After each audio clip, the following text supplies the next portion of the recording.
Hey everybody, it's Master Gallengeist here, bringing you my review for the latest episode of What We Do in the Shadows, The Escape.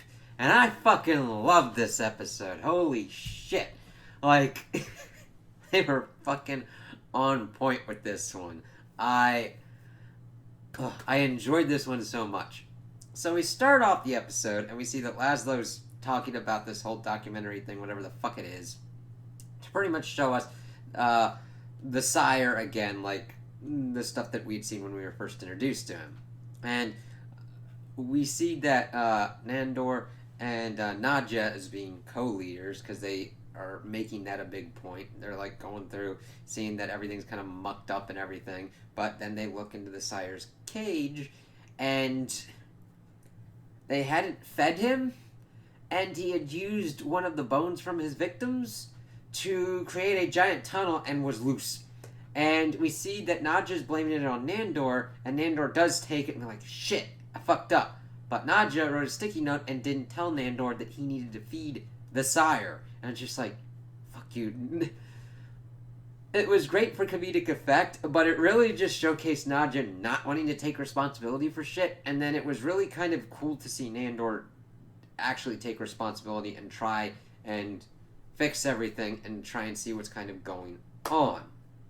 So they see that and they're like, shit, we're kind of fucked. So of course they kind of have a meeting. The advisor lady is freaking the fuck out because what happens if the sire gets killed? Well, that pretty much result in the extinction of all vampires. And they're trying to just come up with game plans and figure out kind of what to do. That then leads us to Laszlo being like, yeah, I'm not afraid. The Baron died. The Baron turned Nadja, and Nadja turned me, and we're not dead. And so I think that thing's kind of bullshit, but then he starts thinking, he's like, okay, there are two kind of options in this kind of binary scenario. Either the Baron is dead, and we're okay, or the Baron is not dead, and we're okay. So they get Guillermo, and they start poking around to try and find the Baron, and then he starts yelling at him, and the Baron is alive, going from like the first season when they buried his ass, and it's just like, holy shit, it took a little bit when we got back to it. And of course Colin didn't have a problem. He's like, it's not gonna affect me, energy vampires are different than you motherfuckers, so I don't give a fucking shit. But he's like, yes, I've been surviving off of like the blood from your victims as you buried them here, and have been like trying to gnaw my way out of this, and also use my arm that's on here as well. And then he like rips off, and like he's kind of happy. He still doesn't remember that Guillermo was the one that opened the door, but in all fairness, he was fucking high as shit on like drug blood and was fucking around during the daytime, which a vampire shouldn't. So Guillermo was just acting usually and was not attempting to kill him in any way whatsoever. So even if it does find out like that, it's like, whatever. So that's funny to have him back into play and all that, even though he's like got no legs and only one arm. He's still pretty chill about it. He's like, yeah, I'm not dead. I'm okay.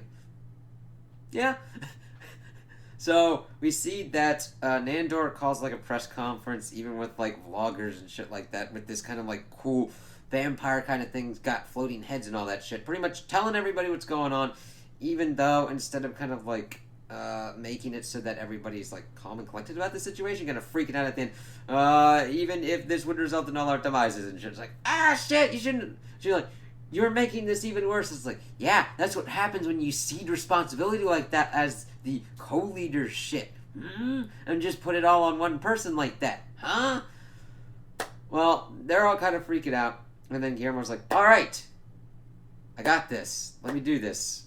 And even the Baron's like, what the fuck's going on with your familiar, man? It's like, oh, he's the bodyguard, let him do this shit. And he starts like giving orders and shit. And Laszlo's like, fuck you, man. He's like, oh, I'm sorry. Do you have a plan? I'll just leave. He's like, go, stay fuck here, come on. So the advisor lady's got the Watchers, who are her kind of info source. So he has Nadja go with her to kind of like figure out what's going on. Pretty much using Colin to get him like water and shit like that. And they just start kind of like coming together to try and figure out their kind of plan and attack. Their main thing is to pretty much find out where the sire is. So we then get introduced to new kind of lore people, the Watchers, which are gargoyles, and they're just gossipy. They're just like, oh yeah, oh come on, give us some shit. And they're like, hey, you seen this? And it's funny because they're kind of researching the sire, and Nadja has a bear of a time trying to like figure out the name. Granted, it is one of the most kind of like, fucked up names, but he is turned into like this weird ancient vampire creature thing. So I was actually not disappointed when they showed his ass off, and it's really cool when we get to that part.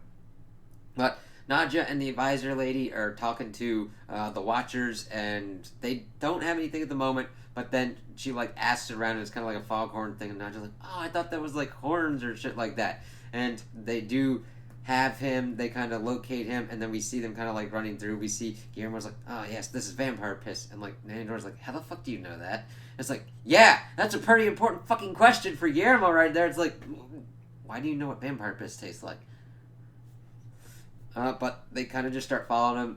Colin tried to use this like neighborhood kind of app that just devolved into like racism, so it wasn't really like helpful for him at all. But they find that the sire has like taken out the security guard person and pretty much just like locked in this kind of department store kind of thing. So they kind of go in, try and figure out what's going on, and they're gonna like pincer attack the kind of dude to see kind of what's going on.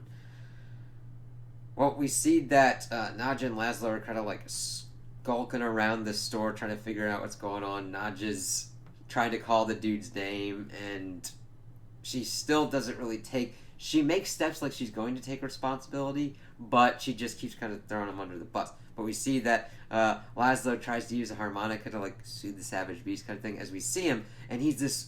He looks kind of similar to the gargoyles, but he's got vampire really features like the ears, the jaw thing and everything with the teeth, and just like going around, has a tail and everything. He tries to use his harmonica and all that, and then he gets like beat the shit out of and swallows the harmonica. So for the rest of the episode, Laszlo makes harmonica sounds whenever he talks, and not just like, you didn't swallow it. It's like, yes, I fucking did, dear. We see that they're at the front of the store. They built like this kind of thing to kind of like block them off, and they're going to use Guillermo as the bait, and that they got a rope tied around him so that way they could like pull his ass. While this is going on, we see that at the first part when they're in the street, that the Baron is riding the Hellhound, and like they have his ass strapped to him, and you just see the dog walking. And he's like, "Oh yes, this is pretty cool." Having his eye pop back in and all that. Then in the department store, he's rolling around in this little remote-controlled car, kind of like the little kids would ride around in. And he's like, I'm controlling it with my mind. And the advisor, the jokes and everything are so on point with this, because you just see the advisor just hold up the remote and be like, yeah, I got this shit. I got it on lock. And he's just like sputzing around, just doing his shit. And we see that the sire is trying to communicate. We see that Nandor's pretty much going to try and like best him in combat because it was his thing, but his responsibility. And not just like, take off your shit, you look fucking stupid. But then we see the Baron's like, yeah, he's speaking like ancient vampire. Let me do this shit. He's like, oh, okay, yeah, he just was hungry and he doesn't want to be put in that fucking cage again. And it's like, yeah, I understand he's the sire of vampires, and if he dies, fucking shit gets fucking real. But there's got to be a better way than that. And they just have a nice fucking chat and everything, and it's really kind of cool because they're like, yeah, he just doesn't want to go back in there, man. He's like, he'll be chill with you guys. It's like, yeah, all right, cool. And they pretty much come up, and their solution to this is ingenious. They pretty much have this kind of place where the sire lives with the Baron, as well as the Hellhound, which it is a Hellhound because they're like out in the backyard and it's barking at the squirrel and it belches fucking fire. So I was wrong that it was a regular dog. I'm so happy that we now have Hellhounds in the lore, and we've got one that looks like a golden retriever, and it just fucking can like breathe fire. But they three live together, and the way that these guys get food is they make it like an Airbnb and they eat people that way, which is fucking ingenious. And I'm just like, yes, that works out so well, because they're at this house, they're pretty much at a nice kind of location where it's not too horribly inconvenient for them and that people can check in on them, but so, enough out of the way that it doesn't draw conspicuous amounts of people. Though, granted, after a certain time, seeing that, like, your Airbnbers just continuously keep dying is going to lessen the effectiveness of that strategy somewhat, but they can then shake it out. It's like, alright, cool.